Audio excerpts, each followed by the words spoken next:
Universitas Andalas, UNAN, menyiapkan penerimaan mahasiswa baru tahun 2024 sebanyak 7.505 kuota. Kuota yang dibuka akan menerima mahasiswa pada program Diploma 3 dan Strata 1 dari 3 jalur seleksi masuk.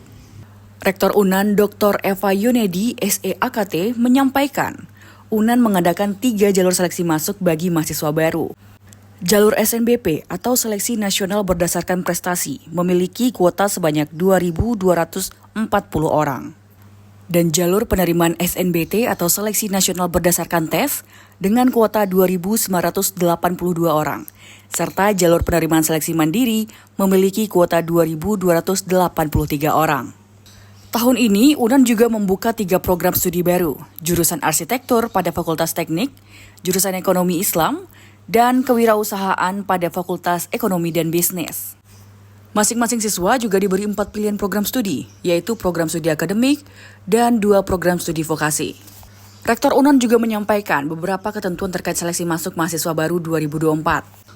Seleksi jalur SNBP dilakukan melalui seleksi rapor dan prestasi siswa. Siswa yang telah lulus seleksi nantinya tidak diizinkan mendaftar pada UTBK SNBT serta jalur mandiri 2024.